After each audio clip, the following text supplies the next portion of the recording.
আজকে কোনো ডেইলি ব্লগও দিচ্ছি না, সত্য ঘটনা বলছি। আর সবার প্রথমে বলি যে আরজি করের কবে আমরা আম, ঠিক জাস্টিস পাবো জানি না। সেই সব দুঃখ কষ্ট সবকিছু নিয়েই আর আজকে একটা ঘটনা আপনাদের সঙ্গে শেয়ার করছি, যে সোমা টুইন্স ব্লগে আপনাদের স্বাগত। সবাই জানেন যে প্রবাসে ঘরকন্যা যে মৌহাদি, সে কতটাই জনপ্রিয়।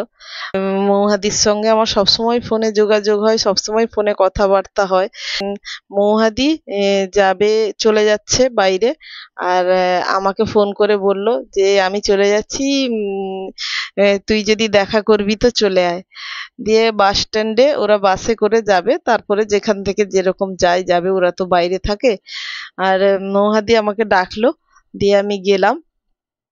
গিয়ে তার ছেলে মেয়ে হাজবেন্ড সবাই বাসে বসে গেল। আর মৌহাদি শুধু আমার সঙ্গে গল্প করার জন্য নিচে দাঁড়িয়ে থাকলো। আর দাঁড়িয়ে থেকে দুজনে কথা বলতে বলতে, আমরা দুজন অনেক দিনের পুরনো বন্ধু, কথা বলতে বলতে মৌহাদি আমাকে সে বললো কিছু খাবি? আমি বললাম না, কিছু খাবো না। বললাম মৌহাদি তুমি এত বিয়ে বাড়ি টিয়ে বাড়ি কাটাতে এলে, অথচ তোমার ব্যাগপত্র তো খুবই কম, নেই কেন? বললো আমি এখানে এসেই আমার সবই জামা কাপড় সবকিছুই থাকে, আমাকে আর নিয়ে আসতে হয় না ওখানে বয়ে করে গাদা গাদা। শুধু ছেলে মেয়ের বরেরই আসে, আমার আর আসে না। আমার এখানেই যা আছে বাপের বাড়িতে হয়ে যায়। আমি বললাম আমারও তো তাই, আমি বাপের বাড়িতে এই কলকাতা থেকে সামান্য গ্রামে গেলে আমি বাপের বাড়িতে কোনো জামা কাপড় নিয়ে যাই না, সেখানেই রেখে দিয়ে আসি। যাই পরে নি ওই মার, না হলে নিজের যেগুলো রেখে এসেছি ওইগুলোই পরতে পরতে আমার একটাও কোনো কিছু নিয়ে যেতে হয় না, আমার ছেলে মেয়ের শুধু বয়ে নিয়ে যেতে হয়। তারপরে দুজনে কথা বলতে বলতে বাসটা ছেড়েও দিল। তখনও মৌহাদির সঙ্গে আমার এতটাই বন্ধুত্ব যে মৌহাদি তখনও বাসে কিন্তু উঠছে না। বলছে তুমি এই মোড়টা ঘুরে ওই স্ট্যান্ডের দিকে যাক, আমরা দুজনে কথা বলি আর একটু। তারপর ফোন করতে বলে দিল, বললো আমরা আরেকটু কথা বলি, তারপরে ওই স্ট্যান্ডের কাছে আমি হেঁটে হেঁটে গিয়ে ওখানে উঠে পড়বো, তোমরা যাও। তারপর বললো আচ্ছা হোক, ঠিক আছে। তখন আমরা দুজনে কথা বলতে বলতে রাস্তা দিয়ে হেঁটে হেঁটে হেঁটে হেঁটে যাচ্ছি। কত সুখ দুঃখ মনের কথা হচ্ছে। মৌহাদির কাছ থেকে টিপস নিলাম যে ইউটিউবে, আমি বললাম তুমি যে আজকে জার্নি করছো, তার মানে আজকে তোমার তো ভিডিও আপলোড দেওয়া হবে না। বললো কেন? আমার 5-6 দিনের ভিডিও আমি একসঙ্গেই এডিট করে রেখে দিই, যে যে কোনো পরিস্থিতি এলে আমি আপলোড দিয়ে দিতে পারি। আমি বললাম বাহ, এটা তো ভালো। আমার তো যেদিন এখানে ওখানে যাওয়ার থাকে সেদিন আমার ভিডিওই আপলোড দেওয়া হয় না। দিয়ে বললো আর কি কি জানতে চাইছিস, আমাকে ফোনে সবসময় ফোন করিস, ফোন করলে আমাকে বলবি, আমি বলে দেবো। আর মৌহাদি তার রাস্তা দিয়ে যেতে যেতে তার ঘরটা, বাপের বাড়ির ঘর, স্ট্যান্ডের উপরে পুরো ঘর আমাকে দেখিয়ে দিল। দিয়ে বললো দেখ এটা আমাদের ঘর। আর তার বর সেখান থেকে ফোন করতে থাকলো, কত দূর? আমরা বাসে বসে আছি, তুমি আরো কত দূরে? আমি বললো হ্যাঁ হ্যাঁ এসে পৌঁছচ্ছি। আমি বললাম বৌমাদি তোমার ভয় করছে না? তোমার বর ছেলে মেয়ে বাসে চলে যাচ্ছে, যদি বাসটা ছেড়ে যায় তুমি আমার সঙ্গে গল্প করছো।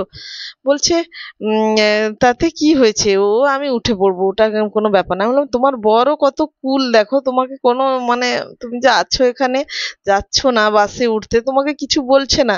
বলে না। মানে আমি বললাম বাহ, তাদের সম্পর্কটা কত কুল দেখুন। আর আমাদের হাজবেন্ডরা হলেও তো উফ, এখানে এক্ষুনি যাব, এক্ষুনি কথা বলতে হবে, মানে এতটাই আমাদের মধ্যে গাঢ় বন্ধু। সেটাই আমি বোঝাচ্ছি যে আপনারা সকলে হয়তো ভাববেন মৌহাদি আবার এর বন্ধু। না, এরকমই একটা ঠিকই ঘটেছে, যে সে দুজনে আবার চিপস কিনে খেলাম। চিপস কিনে খেয়ে উম, আমি বললাম তুমি তোমার মেয়ের জন্য এই চিপসটা নিয়ে যাও। আবার আমি আমার চিপস থেকে ওকে চিপস দিয়ে দিলাম মৌহাদিকে। বললাম মৌহাদি তুমি চিপস নিয়ে যাও, আমার আমার এক্ষুনি খেতে ইচ্ছে করছে না, আমি শুধু তোমার সঙ্গে দেখা করার জন্যই এলাম। সত্যি কবে হবে জানি না এই ঘটনাটা। এই ঘটনাটার আমি আজকে রাত্রে শুতে শুতে স্বপ্ন দেখেছি, এটা সত্যি, তাই বললাম যে এটা সত্যি ঘটনা। সে আমাকে তুই তা করে, মানে আমি এমনই স্বপ্নটা দেখছি যে আমরা অনেক আগেকার বন্ধু, আর আমরা দুজনে তুই তোকারি করে কথা বলি, অনেক দিন পরে দেখা হয়েছে। আর সেই আর কি, যে সকালে উঠে ভাবছি যে কার স্বপ্ন কিভাবে দেখছি, মানে স্বপ্নটা যে দেখেছি এটা সত্যি, তাই সত্যি ঘটনাই বললাম।